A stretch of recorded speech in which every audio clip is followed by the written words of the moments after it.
theyeshiva.net. So the Gemarah asked a question. If somebody rents a house on Yudalad, do we assume that it's Becheskas Baduk, right? That it's checked? It was checked the night before, and therefore you don't have to do a B'dikas Chametz? Or don't we assume that it's Becheskas Baduk? That was the question they asked Rabbi Nachman by Yitzchak. The Gemarah said that he said to them, why don't you just ask? And the answer, of course, was, we can't ask, they're not around. So he wanted to prove from a Braisa that all the houses have a Cheskas Baduk. Why? Because we believe, when it comes to Bir Chametz, we believe everybody, even minors. We believe them to say that there was a Bdika and Bir Chametz in this house. Why would we believe them? Usually they are Pasala Edis. So Rabbi Nachman Yitzchak wants to prove that what? Because it has a Cheskas Baduk, because Hakal Chaver Meimitz Bdikas Chametz. When it comes to Bdikas Chametz, we consider everybody to be zealous and meticulous, and therefore we're not really relying on their testimony because we assume that all the Batim are Becheskas Baduk. But the Gemarah says, how do you know that's the case? Maybe the case is because of their testimony, but then we say, no, it can't be because of their testimony because we don't accept their testimony. So it's not their testimony, it's because Cheskas Baduk. But if that's the case, the Braisa should have said, not that everybody is believed on Bir Chametz, but that all the Batim have a Cheskas, a Chazaka of being Baduk. So you have to say that what? It's because of their testimony. Somehow we believe them because of their testimony. Which means you can actually prove the other way around, that it's not Becheskas Baduk, and that's why you need their testimony. So that's actually what you could prove from here, the exact opposite of what Nachman was trying to prove.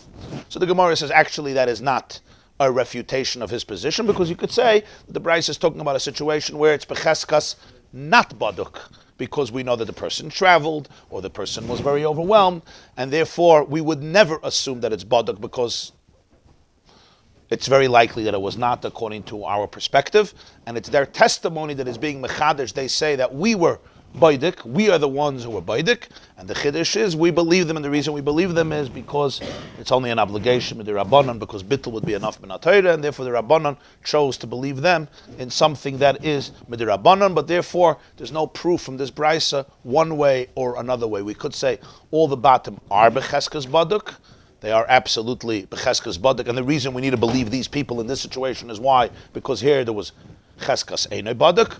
Or we could say actually that all the Batim are not Becheskas Baduk, and therefore we believe them. It's not clear in the Gemarah what the conclusion was. The Gemarah doesn't conclude because it was just a discussion about Rabbi Nachman by Yitzchak refuting the evidence that he brought from that Braisa. Okay. Just to summarize this, Lahalacha Lamaisa, the way it's in Shulchan Aruch, in Hilchas Pesach, Siman Tov Lamed Zayin is, and I'm going to read it to you the way it's in Shulchan Aruch Harav Siman Tov Lamed Zayin. Somebody who rents a house from his friend on the 14th day, or in middle of the night of Yudalad, after the time when B'dikas Chametz's obligation began. In other words, after the time when the landlord should have and could have been B'dikas Chametz, and you're not sure if he did it or not.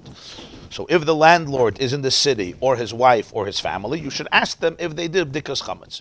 Even though every Jew does B'dikas Chametz according to the obligation of the Chachamim, and every Jew has a Cheskas Kashrus. Every Jew we assume to be kosher, to do the right thing. So l'cha'ira, it should be obvious that he did B'dikas Chametz. Nonetheless, you're still obligated to ask.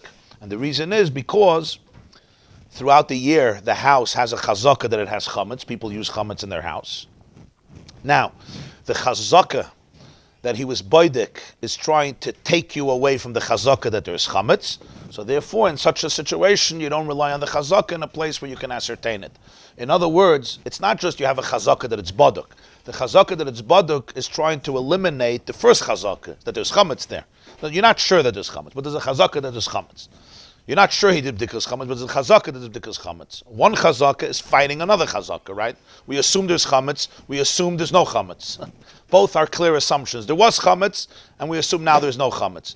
In such a situation, you try to be Mevarer. If there's nobody in the city, so you can't ascertain what happened last night because the landlord is not there, his wife are not home, they traveled, or whatever the situation is, then you rely on the Chazaka, And the halacha is in Tur and Shulchan Aruch that it's cheskas baduk, you rely on the chazaka, and you do not have to do bedika. However, what you do is, you do bittel. Bittel you do, because that's what you need min ha-Torah, right? So you do bittel, but you don't have to do bedika. You rely that the masker did bedika, even though he may have not done bedika. If it's after the Zman, you can't do bittul. We're talking before the Zman. Erev Pesach in the morning. After the Zman of B'dikas Chametz. After the Zman of B'dikas Chametz. In the middle of the night, yeah. If he has family in the city, even though we know that the landlord was not Baidik, but one of his family members says that he was Baidik, even an Eved, a slave, or a minor, again a minor who has das, a minor who has a form of coherent recognition, or his wife, any of them, we believe them, and you don't have to do another b'dikas chametz, even though you know for sure the landlord wasn't baidik, because they say we were baidik. Again, this is what the Gemarah says clearly, because b'dikas chametz is midrabanan, so therefore we believe them. Now it's important to emphasize what the Pesachim say. This is all if the seicher of the renter was mevatel all the chametz in the rooms that he rented. He was mevatel all the chametz. But if he was not mevatel, or for example he gets the house after midday when you can't be mevatel, so now he can't rely anymore on this previous heter that it's only midirabanan. Why? Because since there was no bittel, now b'dika becomes min ha-Torah, because if not, you're going to be everyone by Rabbi Yamatzeh. I move into the house 2 o'clock in the afternoon. I don't know if the guy was baidik. His child says, yeah, I did b'dikas chametz. The reason I could believe the child is why? Because it's only midirabanan. But here it's not midirabanan anymore. Here it would be min ha-Torah. So therefore, I would have to do, as the renter, I would have to do b'dik in all the rooms where min ha-Torah I have to do b'dik. And this is called, and this would be the case because I cannot do bittel. The Gemarah is talking about only in a case where there is bittel. Let's see now. Yeah.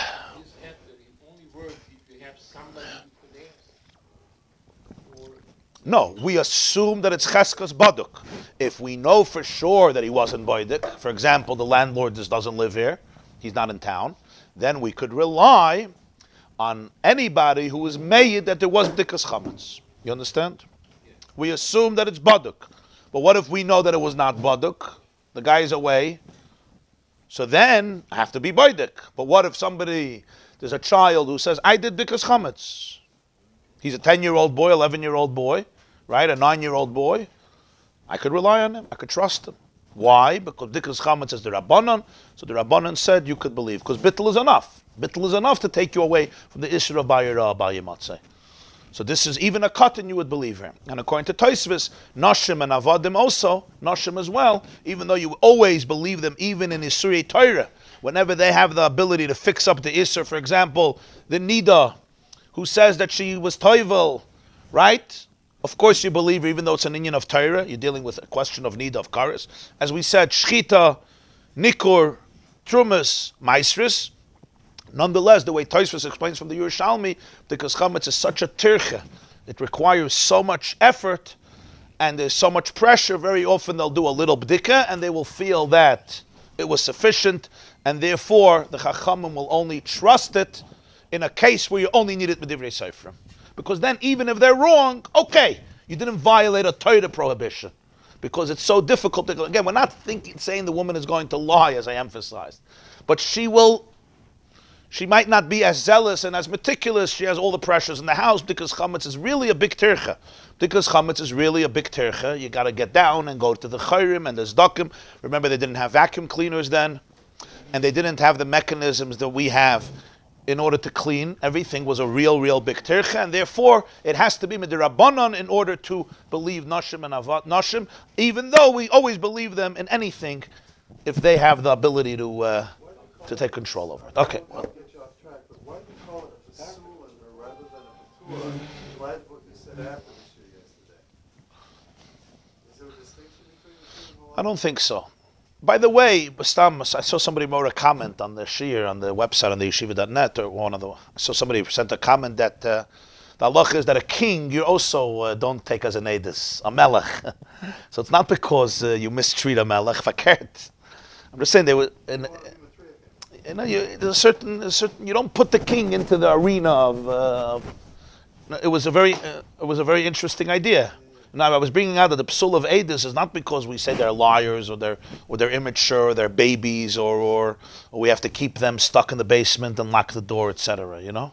On the contrary, a melech you also don't bring. What it was with a melech, we don't respect, we don't believe a melech. We think the king is a liar. The king has no respect. You have to fear the king. You have to respect the king. It's in order to, it's because of the dignity of the king. So we treat our women as kings. So therefore, they don't go as edus. Queens, yes. Huh? Yeah, I don't know. I was never in the position, but I'm sure it's also pressure. Yeah. Okay. Now we focus on the statement that the Gemarah really said derech agav. The Gemarah just said it in passing, but it's really a fundamental idea in the whole Masechta Pesachim that midayraisa bebittel ba'al masagid min haTorah, bittel is sufficient, and we do not need anything else but bittel min haTorah, and therefore b'dikas chametz is midrabanan. So we saw in Rashi, right? We saw in Rashi yesterday. Take a look in the Rashi. Let's just read it. The ksiv tashbisu v'lo ksiv tevaru v'ashbasa delevi ashbasa. Rashi says that the proof for bittul comes from the word tashbisu. The Torah could have said tevaru, which means eliminate, right? Esruach hatuma avrim min haaretz v'hishbati bi'arti hakodesh min habayis, etc. It says tashbisu, which means there's another alternative to physical extermination or obliteration of chametz, which is that the chametz ceases to be not through a physical mechanism, but as Rashi says, hashbasa belev. It's a mental mechanism. As Rashi puts it on Daf Daled Amud Aleph, you divert your mind from it and you consider it and declare it internally, mentally as afar, meaning as useless, as futile, as the dust in your house, and that is sufficient to extricate yourself from the Isra by Rabbi Yamatzah, which is really a fascinating concept. As we explained in the beginning of Pesachim when we learned Iran, a Jew is in his house, it's 11:59 a.m. on Erev Pesach, your house is filled with chametz, you stand up, and it takes you 2.5 seconds to say that this chametz is afar, worthless, meaningless, I'm not interested in it, I don't need it, I don't want it, I have no connection to it. For me, it means absolutely nothing. It's as precious as a grain of sand or a piece of a grain of a particle of dust in my home, and you're good to go. And the chametz is there, and you're not on Bal Yirah, not on Bal Yimotzeh. You were Mekayim Tashbisu, Rashi says. You were Mavatal, and you're good to go. It's only the Chachamim who said that's not sufficient, and we have to do b'dikas chametz, which the Gemarah doesn't say here the reason why. That was discussed in Daf Beis, but that's what the Gemarah clearly introduces here. So that's what Rashi is machadish from the word tashbisu. Lo yirah, you shouldn't see and you shouldn't have, and lo yimatzeh. It's written in the Torah. That's written in the Torah. So that's how could it not be deraisa? Because it's not chametz, it's considered afar. For you, it's not chametz, it's not bread. That's what tashbisu says. Tashbisu means it ceases to be because in your mind it's not bread. Yeah. What's that Divya Maska for Rashi that you were talking about? Bebittel ba'alma, you see? It's right in the middle of the page, Daf Daled Amud Beis. You see bebittel ba'alma? Yeah. So Rashi says the ksiv tashbisu. By the way, if you open up a chumash and you look at the Targum Onkelos, the Aramaic translation of the word tashbisu, he says tevatlon. Targum Onkelos, which is the authorized Aramaic translation of Chumash that was written shortly after the destruction of the second Beis Hamikdash. The Targum Onkelos writes on the word tashbisu, on the first day, tashbisu is tevatlon. You should be mevatel. Right? He doesn't say to burn, to destroy, to be mevatel chametz. What does it mean to be mevatel chametz? It's a form of nullification, as Rashi says, that is internal. Not physically nullifying it or burning it or destroying it or even casting it away, but rather what? In your mind, you're mevatel the chametz. Now let's see what Tosfos has to say about this. And here we are introduced to a major argument between Rashi and Tosfos, how we touch the idea of bittul.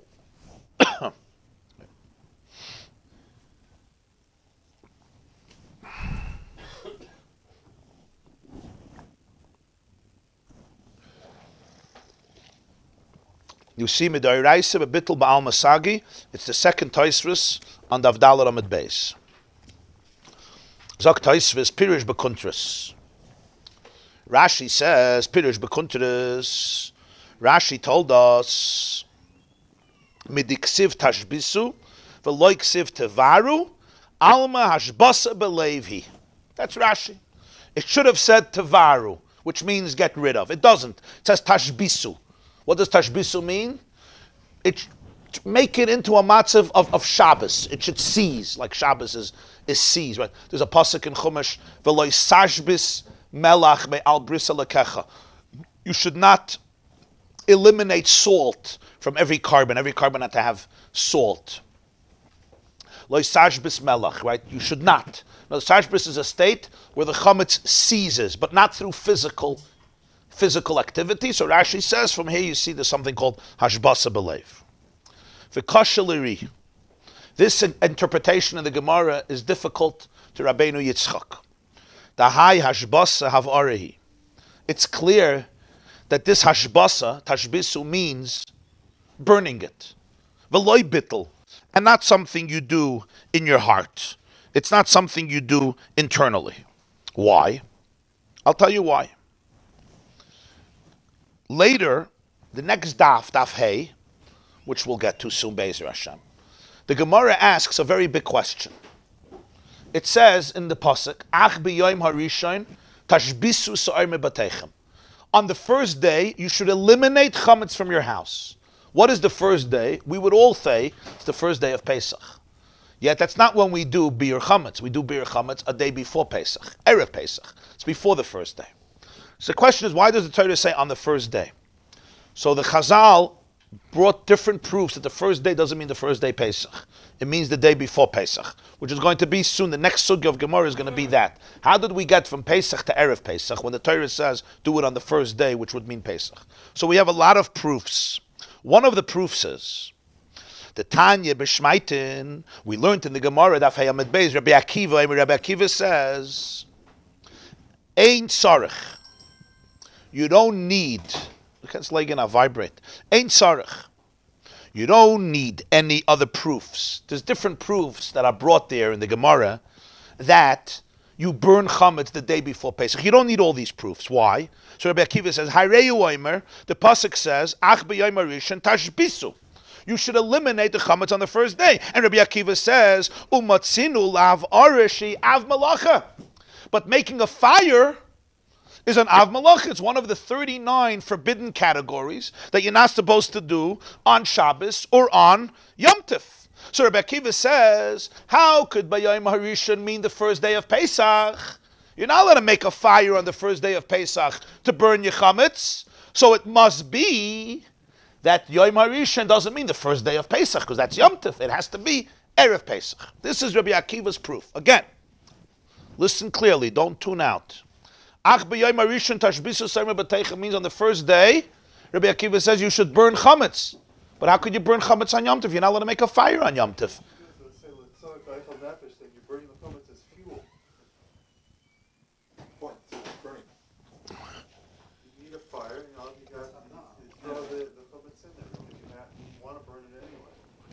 We'll get there, but the point here is you're not making a fire to cook. You're making a fire to burn chametz. So Rabbi Akiva says you're not allowed to make a fire on Yom Tov. It's an av malacha. So how can the Torah tell you to do this? So the Torah is contradicting itself. Here it says you're not allowed to make a fire, and suddenly it says you make a fire. So Rabbi Akiva says obviously you have to interpret Yom HaRishon as Erev Yom Tov. What do we see from this Gemarah? What does tashbisu mean? Tashbisu means burning, havara. So it clearly contradicts Rashi. Rabbi Akiva clearly says in Gemarah tashbisu means havara, and that's his proof you can't do it on Yom Tov, because it's an av malacha. If it's hashbasa belev, it's not an av malacha. So this is proof that Rashi's interpretation of tashbisu is erroneous. Va'oid. More. The tashbisu, amrin l'kaman. We're going to learn soon in the Gemarah about tashbisu that ach chilek by Yom HaRishon means Erev Pesach, but when? In the morning? No. From the word ach, only on the first day, the Gemarah is going to show that we split the day in half, and tashbisu is only from midday. Meaning, Mishei Shoyes Ulamayla. From 6 hours, from the end of 6 hours and further. When it says, Ach b'yom harishon tashbisu, it doesn't mean Pesach, it means Erev Pesach. But when on Erev Pesach? Ach chilek. It's in the middle of the day. We're going to learn how we figure that out, that it's the middle of the day, not the beginning of the day.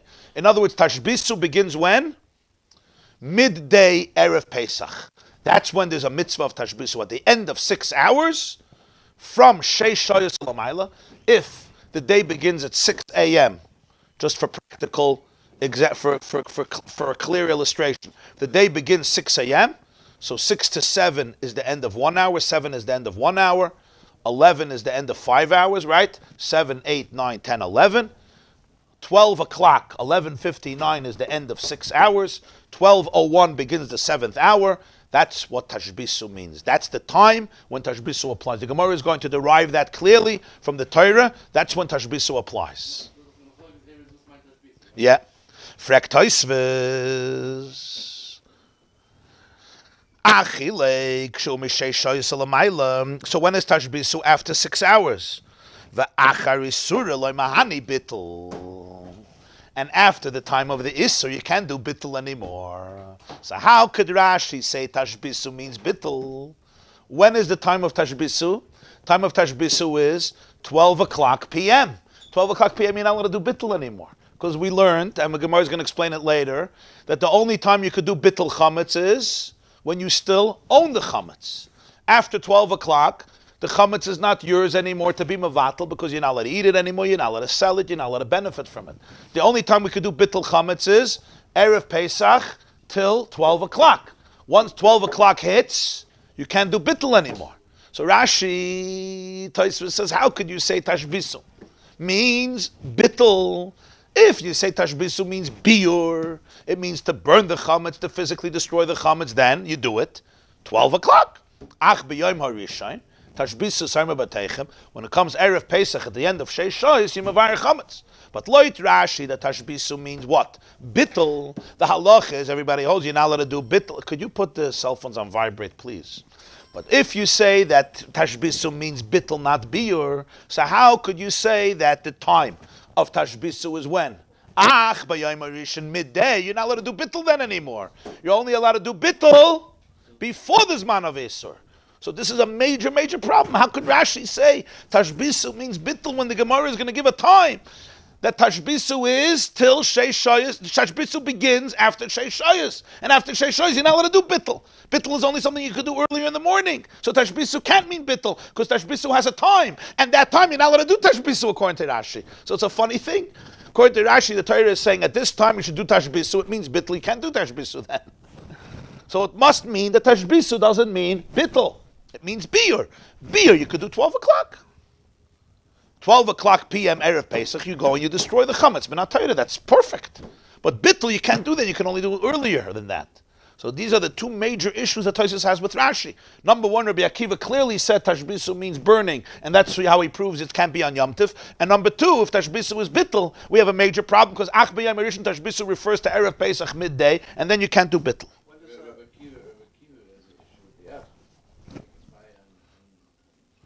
Erev Pesach midday, why can't you make a fire? Of course. That's Rabbi Akiva's proof that b'yom harishon is not Pesach, it's Erev Pesach, because then you can make a fire. You understand? But the second question is, Ach teaches us that it's not in the morning, it's in the middle of the day. If it's in the middle of the day, you can't do bittul anymore, because 12 o'clock, bittul is done. It's dead end, bittul has a time.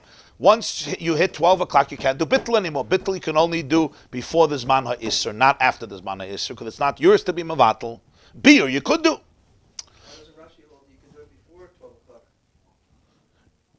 Rashi, bittul you could do before 12, but it says Tashbisu. What is the time of Tashbisu? Ach b'yom harishon midday. But midday you can't do bittul anymore. Maybe the ach means before 12 o'clock. But the Gemarah will explain that ach means at 12 o'clock. At the end of 6 hours, that's when there's an obligation of Tashbisu. But how could that mean bittul when you can't do bittul that time?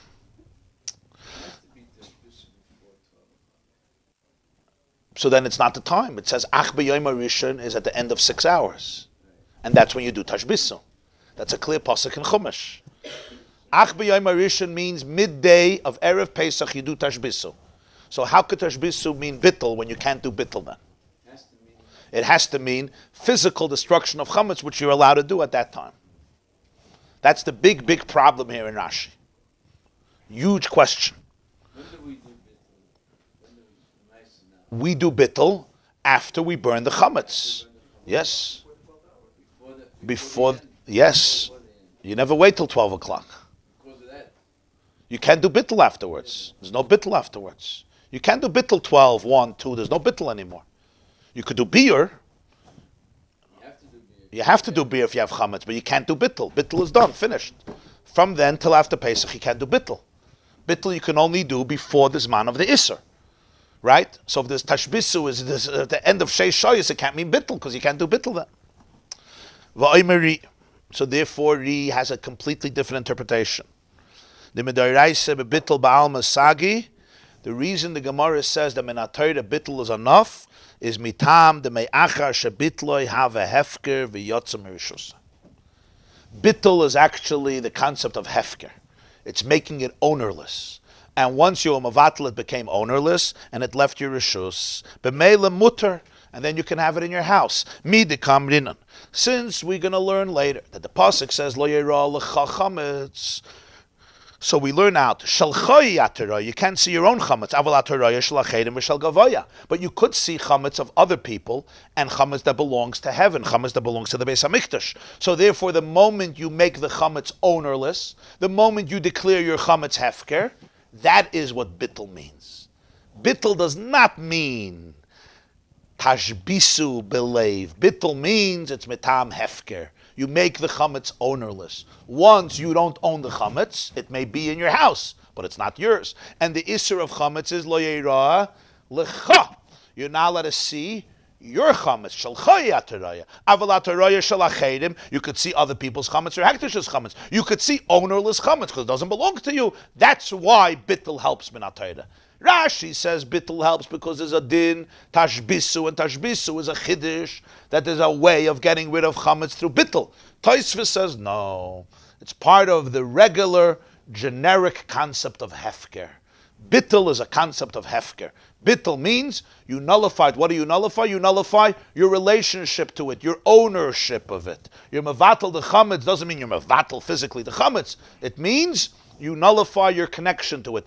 I don't own this anymore. It's like I say, this is hefker, and anybody can take it. And then minatayra, you could leave the chametz in your house, a whole Pesach, and you're not over on Bayira, you're not over on Bayimatzeh. Why? Because it's not your chametz. You don't need a pasuk tashbisu for this. You don't need a pasuk for it. It's hefker. It's hefker. Tashbisu means to physically burn it. Tashbisu means to physically burn it. So how do we know that you're allowed to do bittul? Pashut. Because the Torah says you're not allowed to see your own chametz. But if it's hefker, it's not your chametz. So that's how we know bittul. Bittul is part of the genre called hefker in halacha. Becomes hefker and therefore it's not your chametz.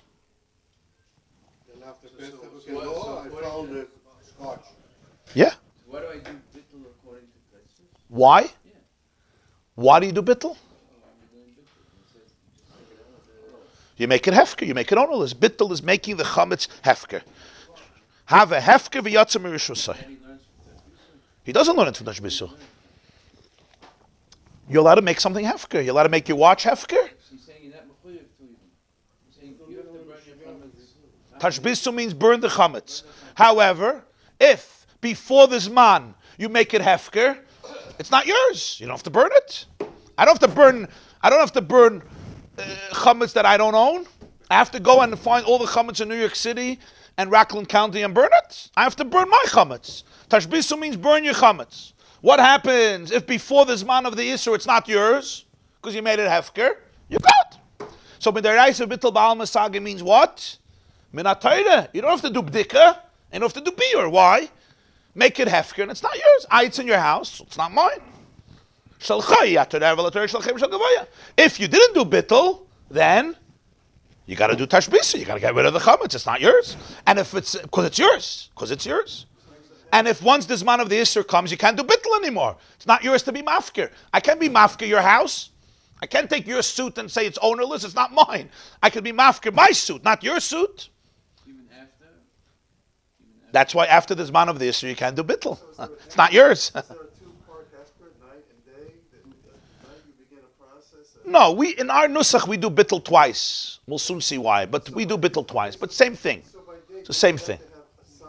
Don't you have to have some mashahu there that you're being mafker in order for there to be a balos before it's all burned? Don't you have to make sure? Well, we say when our bittul, we say if I know about it, if I don't know what I see, what I don't see. I'm asking Lamaisa, if you're burning it and then you're being mavatal it, meaning Why you mevatel it after you burn it? I'm saying I'm hefker it after I burned it. So that means that if what remains from the night before is burning there, and I'm being mad for that, am I correct so far that what I'm being mad for is what remains of my chametz, and that's supposedly in the fire? No, you're being mevatel the chametz that you're not burning. So The chametz you're burning, you're good. where is the chametz? Let's say in your house there's a bottle of mashka that you didn't find, so you mevatel it, you mafkir it. Technically, if you get rid of all your b'dika and all your beer, you're good. But the Chachamim said even if you do b'dika or beer, you should do bittul. The Gemarah says later on Davav, because Shema Yimtza Gluska Yafa, maybe your b'dika wasn't so good, and you're going to find a shtickl chametz in the middle of Pesach, right? And you'll find a shtickl chametz, and you may delay 5 minutes of burning it, and those 5 minutes you're over. And by your matzeh because you have chametz. But if you mavatel it wasn't yours. So even if there's a bottle of mashke and you're under your couch, I don't care, it's not mine. So Tosfos learns bittul mitam hefker. What Tosfos is saying, if bittul means I'm severing my relationship with it, whether it exists or not. Yeah. Right? So the deadline for that is 11:59 a.m. Yes. The deadline is 11:59. So the halos on it, there doesn't have, even if there's no chametz in existence that's mine, then I'm still going to have to do bittul because I have a shash that maybe there is some mashahu of chametz there that I need to be hefker. In other words, it seems like I'm doing a vacant, I'm doing a kind of a void act. I'm doing something that doesn't. No. The Gemarah just said min hatayre you don't need b'dikas chametz, you could do only bittul. Bittul is enough, and that's it.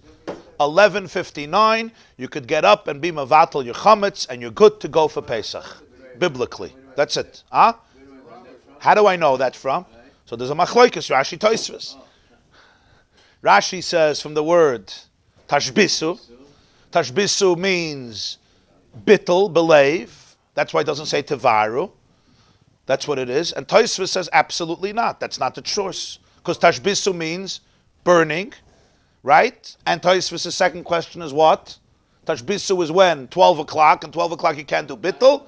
So Tosfos learns tashbisu means what? Burning. So what does bittul mean? How do you know Minatari you could do bittul?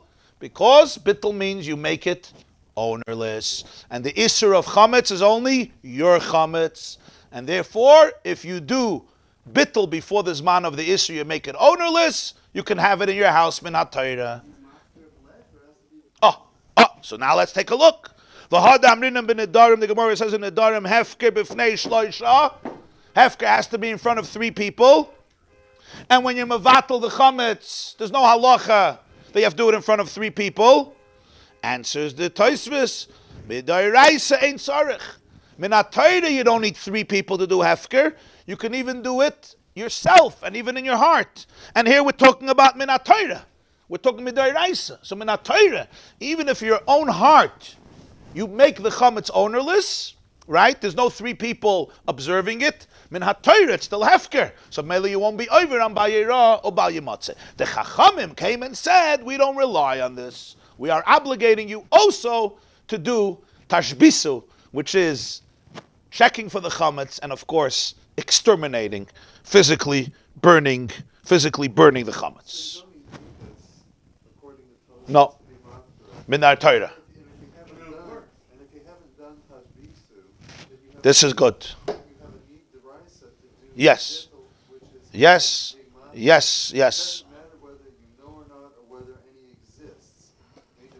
You could do it on the chametz, right?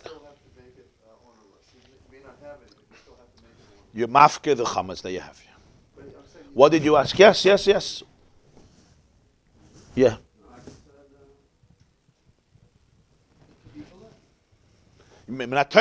He says Tosfos says you don't need 3. So the various conditions we have about hefker.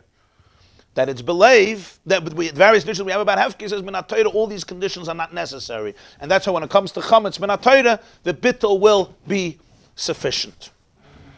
That's what Tosfos learns. So Tosfos doesn't have a pasuk tashbisu for bittul. You don't need a pasuk for tashbisu. That is a special concept of bittul. According to Rashi, bittul chametz is a special thing. According to him, it's just a regular hefker. It's just making it ownerless. And it happens to be that the Torah shows us from the words la yirah lecha that your chametz you're not allowed to see, but other people's chametz you're allowed to see. So if I have ownerless chametz in my house, I am good to go. So according to Tosfos, when do you make it ownerless? How does it become after Chatzos? After chatzos, you can't make it ownerless. You have to do tashbisu. You have to physically destroy the chametz by chatzos. Bittul you can only do before the zman ha'isur. Mechiras chametz is the chametz that you're not being mavatal. It's two separate things, yeah. Mechiras chametz means if you have a whole refrigerator in the basement filled with chametz or filled with bottles of vodka, right? You're not being mavatal that chametz, are you? Really? Really? You don't own it, you sold it. Huh? You sold it. You sold it. But it's ownerless in the sense that If you sold it, it's not yours to be mavatal. It belongs to the Gentile. You understand? You're not burning it. The Chacham said you need dik and beer. Why don't you do beer chametz on that chametz? Let's say you're mavatal it, right? First of all, you're not mavatal it. You really don't want it? But nobody has access there. Okay. Huh? So what? It's not so pasha what you're saying. Because a person, like according to Rashi, hashbasa b'levi hashbasa, you have to really mean it, that it's offer. If not, it's a chshash. That was one of the Ran's explanations why the Chachamim didn't rely on bittul, because it could be not b'leiv shalom. The bittul may not be b'leiv shalom, and then you have a problem. Okay, that's number one. Number two, the very fact that you're selling it means you consider it valuable. You don't sell the dust in your house to a Gentile. That means the very fact that you're selling it means that you don't believe in bittul here. It's not bottle. You don't sell things that are bottle. You sell things that have substance and value. Okay. A third point is, remember the Chachamim don't rely only on bittul. They make you do bdika and beer. So even considering you did bittul and all that mashka, you still have to destroy it. Right? How could you get away with not eliminating it from your house? Burn it or throw it away. What's the answer to that? How do you get away? How do people get away with having chametz in their house, sealing it off? Because it's not yours. Because you sold it before to a Gentile. So that's why it's essential. Because the fact that you did bittul, first of all, I'm telling you the bittul is not a real bittul here. But even if it would be, it wouldn't be enough. You understand what I'm saying? It wouldn't be enough. Bittul means a lot. Huh? Huh? The chametz that you're selling is not the chametz you're mevatel. It's two separate things. The chametz that you sell, you're not being mevatel. These are you have to be honest about it. When we do bittul, we say, right? Kol chamir v'chamiyah, yeah? Lebatel have a hefke ka'afra da'aretz, as valueless as offer. It's not as valueless as offer. Maybe on a donut, fine. On a piece of pizza, on a bagel, on a challah. Yeah. And that's why the whole concept of selling started. When does the mechira usually happen? Like what time of day does it usually happen? Mechira? Mechira has to happen before the zman of the Isser. Just like bittul. Just like you can't make it ownerless after 12 because it's not yours, you can't sell it after 12 because it's not yours. You're not allowed to have enough from it. It has to happen 11:59, the mechira. Or actually, midirabanan, it's earlier. Minat Torah would have to be 11:59. The rabbis did it an hour earlier. So 10:59. Yes. By the time... What? No, not necessarily. People do beer 8 in the morning, 9 in the morning. Chametz is not sold yet. How do you do it? How do you sell chametz? You're saying everything that you have, so that means you're including what you're selling. How do you sell it? It's not yet sold. It's not sold. What you burnt, you're not selling. Of course not. No, but As it's far saying as what you're going to sell, how do you have the capacity to sell something that should have been declared ownerless? I think that's the question. Well, if you sell it, it doesn't have to be considered ownerless. No, you're saying it. The sale takes place before there's mana isser, yeah. No, but you say kol chamir before you sell it. You're not saying kol chamir on the chametz that you're selling. But you're saying kol chametz that The ikabir shusi, that's going to be mine. The ikabir shusi. right now, the Kippur is So Shus. retroactive. Not later. Retroactive. Right now. That's Right like- now it's yours. It's Brera, right? Retroactive, it wasn't in your Rishus. You didn't sell it yet. So you're saying kol chamir the Kippur is Shusi. Right now it's in my Rishus. The ikabir shusi, that's going to remain in my rishus when the isser comes, of course. That's going to remain in my rishus when the isser comes. So I want to be mevatel that chametz. Without me knowing it. Yeah, but if it's not Oh, you're saying it for later. You're not saying now. kol chamir v'chamiyah, the ikabir shusi, it's in my domain, it's my authority, it's my property, it's my chametz, and there's going to be chal and isser on this. So I'm saying now it's hefka, it's kafir da'ara. Is that Brera operating? Okay. What did you want to ask? I'm saying maybe it actually till Chatzos it's delayed. After Chatzos you can't. But there's man of tashbisus after chatzois. That's the kasha of Tosfos. What do you want to ask? When a person sells his chametz, he usually has the intention to buy it back after Pesach. Is that not wrong? A person may want to buy the chametz back after Pesach, but it could still be a legal sale because the Gentile is not being coerced. I may sell you a house because I need the cash, right? And in a year I want to buy it back from you, okay? And if you're my friend, I may trust you, but it's still legal. I could sell you my house, get the money, right? You may want to hold on to it. I rely on you. I trust you. You're a good guy. You're a favorite. You'll sell it back to me. But nobody's going to say it's not a legal sale. Is it an illusory? Is it a real sale if you know for sure you're going to get it back? You don't know for sure. The guy says, no, you're not. How many people don't get their chametz back? As a practice, I'm saying. It's completely irrelevant to legalities. I may have a best friend and I sell him the house for a month because it's not supposed to be under my name. Is it called legal or not? Of course it's legal. But does it look illusory if you can't get to it? You have to give. That's a. Okay, so that's the details of how rabbis do it. Question about that contract. Doesn't he have to give it to? There's a maisa they say in Hungary. If the going decides after Pesach, I don't want to give it back. Yes. You can stand up in court and just take it? Well, he's going to have to pay. He's going to have to pay a lot of money. He's going to have to pay. He did pay already. He gives usually whatever, a deposit. Let's say $20, $100, whatever it is, $5, and the rest is it's like a down payment. And now he owns the rest of the money. If he wants to keep it, no problem. Just pay all the money. So it was a good sale, but now it's not a sale because he didn't meet the condition of buying it. If it's like he says. Yeah, there's a ma'aseh that happened once in Hungary in a shtetl. The Rav sold all the chametz of the oil of the kehillah, and by the seder, middle of the seder at night, the Gentile walked into the seder and he said, "Rabbi, I told my wife what happened, and she said you're crazy. Jews, it's very difficult to deal with them, and they're going to dray you a cup, and this is crazy, and you should have never done it, and you don't." And he said, they're putting a lot of pressure. I retract this whole sale, and that's it. Give me back my money, whatever I gave you, and I'm giving you back the chametz. It's the middle of the seder. In the middle of the seder, they were holding over there by Shvoi Chamascha, and it was a huge seder.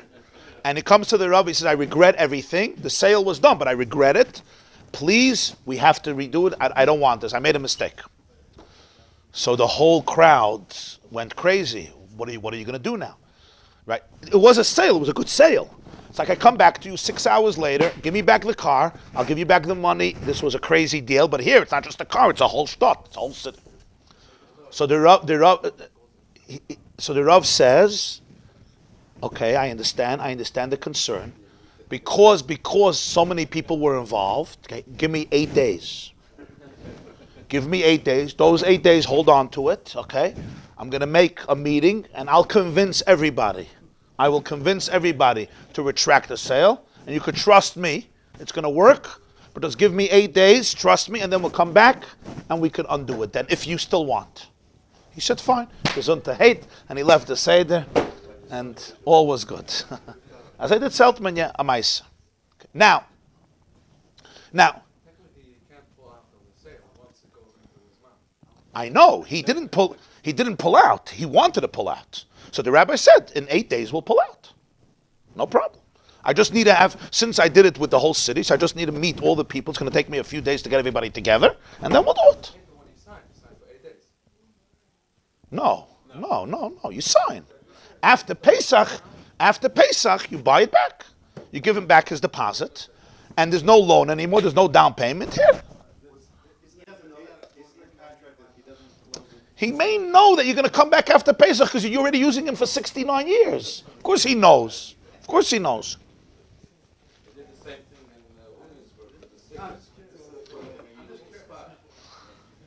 So you understand, it's very important to understand. The chametz you're mevatel, you're not selling. It has to be honest. The chametz you're mevatel, you're not selling. Ka'afrid the it's dust, it's worthless, I'm a seich das, I'm not interested. It's hefker. Let's say it's hefker, and then I'm selling hefker. It's two separate inyanim.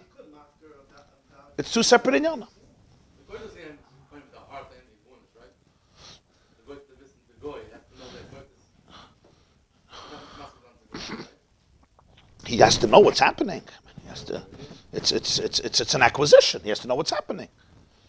And that's why Mechiras Chametz is more serious than a lot of people imagine. Because it's the Chametz that you weren't mevatel. So if it's not a good sale,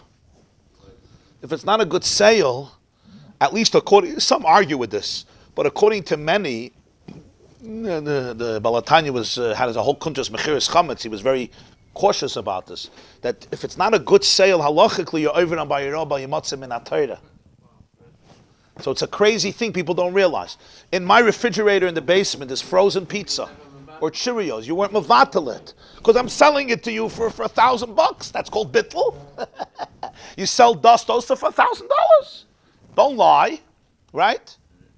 So I wasn't, and I also didn't do bdika on it or beer on it. It's there in the refrigerator. So what happens? It's my chametz. I didn't sell it.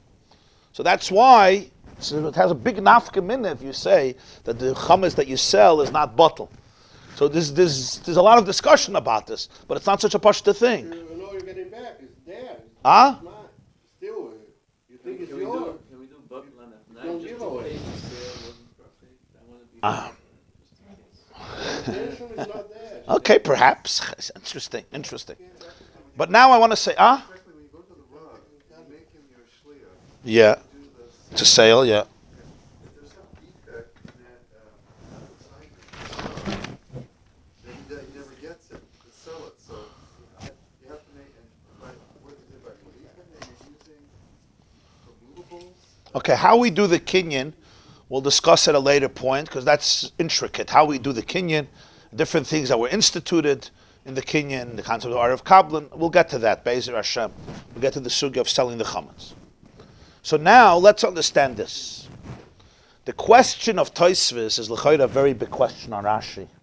How Rashi learns this. L'chayda a very powerful question that if you don't realize how powerful the question is, then you didn't understand the question. Because it's a very serious question on Rashi.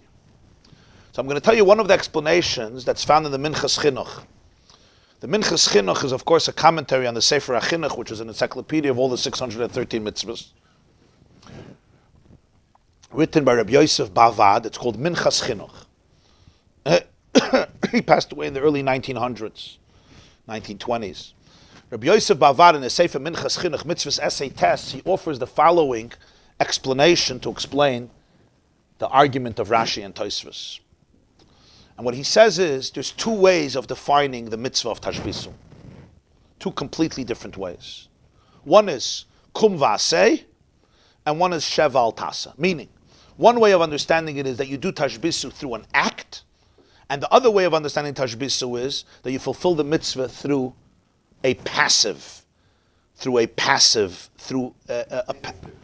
inactivity, but it's still fulfilling the mitzvah.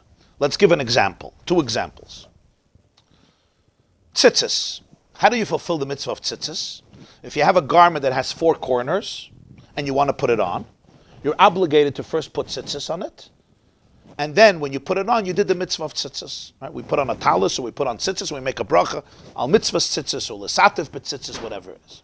What happens if I don't have a garment that has 4 corners, and I don't wear it, I'm not obligated to wear tzitzis. The obligation of tzitzis is, if you have a garment that has 4 corners, you need tzitzis. We put on tzitzis because we want to fulfill the mitzvah. Because if I'm not going to wear a garment of 4 corners, I'm not going to have a sin, but I'm not going to fulfill the mitzvah. The only way I could fulfill the mitzvah of tzitzis is by having a garment with 4 corners, like a talis or a talis cotton, or anything that has 4 corners, putting on tzitzis and wearing it, and then I could do the mitzvah of tzitzis. Nobody's going to say, if you don't wear tzitzis, you're doing a sin. That's not true. There's no isser not to wear tzitzis, right? You don't have to wear tzitzis. There's an isser to wear a corner of 4 garments without tzitzis. But there's no isser not to wear it at all and not have tzitzis. But there's no isser, but I want to do the mitzvah. I'm not getting the mitzvah. I want to do the mitzvah, right? And because I want to do the mitzvah, I make sure to wear a garment with 4 corners and put on tzitzis. So here the mitzvah is kum va'aseh. You have to go and do it. If you don't do anything, if you sit on your couch and you don't do it, you're not going to be mekayim the mitzvah of tzitzis. But now there's another mitzvah. There's a mitzvah on Shabbos, u'bayoyim hashvi tishbois. You have to rest on Shabbos. That's a positive commandment. You're not allowed to do work on Shabbos, but you have to rest on Shabbos. How do you do that mitzvah of resting on Shabbos? By not doing malacha. By not doing malacha, in other words, by doing nothing, by being passive, I fulfill a mitzvah aseh of tishbois. By being passive, I can't fulfill the mitzvah of tzitzis. But if I'm passive, I'm not going to fulfill it. I have to get the garment and put it on. But by being passive, I fulfill the mitzvah aseh of Shabbos. Tashbisu, which category does it go into? Is it like tzitzis? Or is it like Shabbos? Let me give you a simple example. Let's say I'm on a gluten-free diet a whole year. No bread, no grain goes into my house. My house is a place where there's absolutely no chametz. Huh? Okay, so no oats either. No spelt, no rye, no, of course, chametz free completely. And for years, so there's no chametz in my house, nobody walks into my house, etc. Okay. So now, when it comes Erev Pesach, I have nothing to do. I can't do b'dikas chametz because it's not a place where there's chametz, I don't need b'dikah. I have no beer chametz, I don't own chametz. I'm not allowed to eat it, I don't have it, okay? So comes Erev Pesach, I have nothing to do. I have nothing to do. No b'dikah, no beer, no bittel, no selling chametz. I don't own any chametz, not liquid and not food. I don't also have beer chametz. Okay. Am I mekayim the mitzvah of tashbisu or not? Am I over on bayira bayimatzeh? Of course not. I don't have chametz. But am I mekayim the mitzvah of tashbisu? What do you think? What do you think? Am I mekayim the mitzvah of tashbisu? I did nothing, but am I mekayim tashbisu? Or not? Or you say, listen, you're a good guy, but you didn't do tashbisu. Just like if you don't have a garment of 4 corners, you're a good guy, you're not sinning, but you didn't do tzitzis. You didn't get the mitzvah of tzitzis. Am I mekayim tashbisu or not? It's not so pashat. What do you say? Depends how you define tashbisu. If you define the mitzvah of tashbisu as an action, I didn't do anything. I don't have chametz to burn, I'm sorry. If tashbisu means you got to do something, I didn't do anything. I just sat on my couch. I didn't get a sin. I don't have chametz, no bayira, no bayimatzeh, but I also didn't do tashbisu. But if you say tashbisu is like Shabbos, what do you do? What do you have to do to get the mitzvah of resting on Shabbos? Nothing. So maybe tashbisu means like Shabbos. That what? The mitzvah is you shouldn't have chametz. That's the mitzvah. How do you do the mitzvah? By not having chametz. The fact that you don't have chametz all year, great. Are you mekayim tashbisu through an act, kum va'aseh, like going to buy a garment and 4 corners and tzitzis, and if you don't do it, you don't get a sin, but you don't have a mitzvah of tzitzis, or you're mekayim the mitzvah through sheva al tasa. In other words, is tashbisu an obligation for an activity, or is it an obligation for a certain state, which is passive, that you can achieve through activity or through passivity? If you have chametz, you have to get rid of it. And if you don't have chametz, you're still mekayim tashbisu. Tashbisu is not, you have to do an act of tashbisu. Tashbisu is, there has to be the result of the act, which is the chametz should be mushbas. There should not be chametz by you. That's the mitzvah. How do you not have chametz by you? If you have it, you have to get rid of it. If you don't have it, you got to do nothing. So what is tashbisu? Is tashbisu an act? Go be mashbis chametz. And if you don't have chametz, then maybe you should go buy chametz if you want to do tashbisu. And if not, you're not mekayim tashbisu. Or we say, no, tashbisu is a mitzvah not to destroy chametz. The mitzvah is that the chametz should be mushbas. It's the result of destroying chametz. I want you should be chametz free. Is the mitzvah to get rid of chametz, or is the mitzvah to be chametz free? What's the difference? If the mitzvah is to get rid of chametz, then if you have a chametz free house, did you do the mitzvah? But you haven't done it. No. Why? Because the mitzvah is to get rid of chametz. But if the mitzvah is to be chametz free, right? So then did you do the mitzvah? Yeah, because you're chametz free. You did it for purposes of your health, not the Zol zayin. But it's mushbus. It's mushbus. Doesn't it require a kabbalah? Okay, fine. Technically it is. So what would be the difference practically? What do you think would be the difference practically between the two? According to both, you're not supposed to have chametz, right? We know that. What's the difference if you say tashbisu is a mitzvah for an activity, or tashbisu is the result of the activity, that your house should be chametz free? What would be the nafkamina? You have to go buy chametz to actually get rid of it. Ah. So this is actually would be an extreme example that the Minchas Chinuch says, and it's a little humorous. If you say tashbisu is an activity, he says, if you want to do tashbisu, you got to go buy chametz. You got to go buy chametz, acquire it, and get rid of it. If not, you're a good guy, but you didn't do tashbisu. You weren't over, but you didn't do tashbisu. You have to go buy chametz. Another interesting example would be, let's say it's Erev Pesach in the morning, right? And I'm about to burn chametz, and somebody grabs it from me and throws it into the fire. In other words, he grabbed the mitzvah away from me, and he did it instead of me. The halach in Choshen Mishpat is, he owes me a penalty. He has to pay me back. If somebody chaps away my mitzvah, let's say kisui hadam, to cover the blood of the chayah, the chicken, he has to pay me because he grabbed away my mitzvah. Says the Minchas Chinuch, a guy who grabs my chametz and throws it into the fire, does he owe me a knas because he took away the mitzvah? You know, what do you think the answer to that is? Depends. If the mitzvah is what? The activity, he chapped away my mitzvah. But if the mitzvah is not to have chametz, he didn't chap away my mitzvah. He just did the preparations for the mitzvah. The mitzvah is not an act. The mitzvah is a state. And I don't have chametz. I did the mitzvah. So he didn't chap away the mitzvah for me. He actually helped me. Yeah, it's like he went to the store to get the esrog. He didn't take away my mitzvah. He helped me. He prepared the mitzvah. Because the mitzvah is not to get rid of chametz. The mitzvah is what? Not to have chametz. The mitzvah's essay is not, and he helped me. So he didn't take away the mitzvah. So he doesn't owe me a knas. The measure of the knas according to the person, the value of the chametz. Take a look in Choshen Mishpat Shin Pei Beis. Choshen Mishpat Simon Shin Pei Beis, and you'll have the details. You chop away, you shech the chicken, yeah? Somebody comes by kaparis, takes the earth, covers the blood. I want the mitzvah. They have to pay you.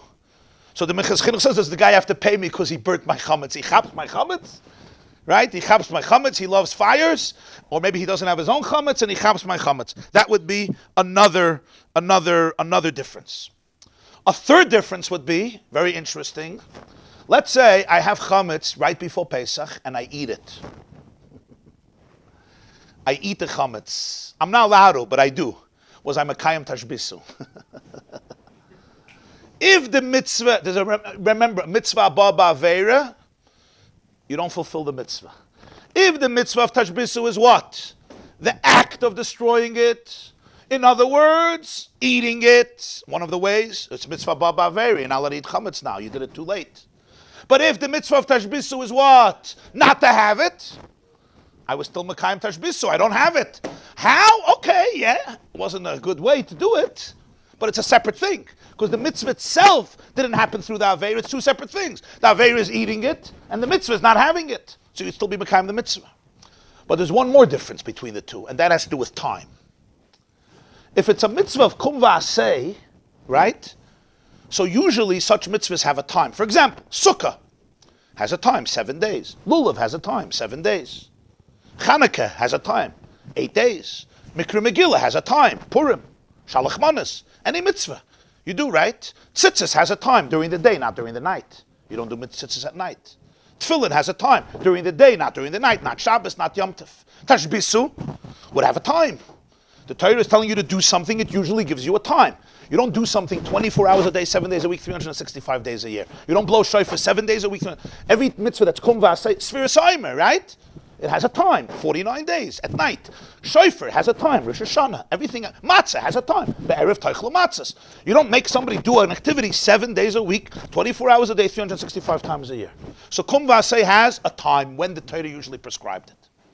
If the mitzvah of tashbisu is not an act, but rather not to have chametz, so here you have a big difference. If you say tashbisu is an act, so then you could say probably the Torah gave a time for it.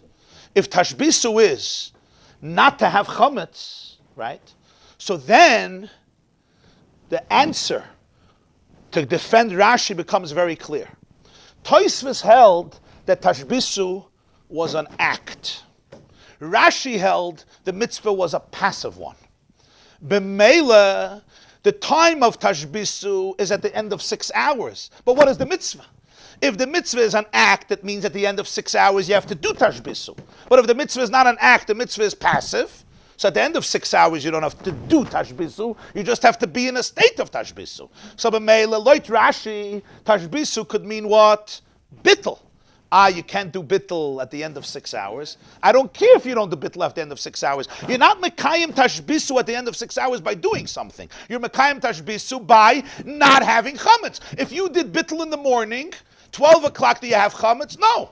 It's ka'afra da'ara. So maybe you were mekayim tashbisu at the end of 6 hours. At the end of 6 hours, you can't do bittul. I don't care. You're not mekayim tashbisu through an act. You're mekayim tashbisu through the fact that you don't have chametz. You did bittul in the morning, you don't have chametz now, so you're mekayim tashbisu. But if you say tashbisu is an act, so when the Torah gives a time, you have to do something, how can it be bittul? You're not allowed to do bittul, then you can only do beer. So like Tosfos that tashbisu is kum v'aseh, so it can't be bittul. Why can't it be bittul? Because at the end of 6 hours, you can't do bittul, and that's the time of the mitzvah. So you have to do beer. But like Rashi, it's also the time of the mitzvah. But what is the mitzvah? The mitzvah is not to have chametz at the end of 6 hours, right? What do you do not to have chametz? Whatever you do. I don't care if 3 months ago you did bittul. I don't care if 3 months ago you did beer. I don't care. Because the mitzvah now is not to have. That's how you fulfill the mitzvah. I don't care if a whole year you don't have chametz. I don't care if the last 60 years you didn't have chametz. If you don't have chametz in your house, you did tashbisu. How do you not have chametz in your house? Whatever it is. Tashbisu could mean bittul. When is the bittul? The bittul is before the zman of Isur. Because the mitzvah is sheyehim mushbas v'oimid. How do you make tishbas of chametz according to Rashi? Bittul. So b'meila, according to this, the Tosfos and Rashi, the reason there's such an argument, says the Minchas Chinuch, because it's two different ways of how to understand what the mitzvah of tashbisu is. If the mitzvah of tashbisu is kum v'aseh, or the mitzvah of tashbisu you're mekayim through shev al tasa, meaning through passivity. Okay. This is the word of the Minchas Chinuch in mitzvah's essay Tes. Have a wonderful Shabbos, a Freilich and Chanukah. I'm away next week. Have a Simcha, and the Shir is going to resume after Chanukah. Tuesday, yeah. Tuesday morning, Be'ezer Hashem B'li Neder, a Freilich and Chanukah to you and your family, B'toich Klal Yisrael, Nagitn Shabbos. Our Shabbos schedule is regular Shiurim, yeah? Yes. Ach b'yom hashvi, yeah. Yeah. This class is brought to you by theyeshiva.net. Please help us continue the classes. Make even a small contribution at www.theyeshiva.net/donate.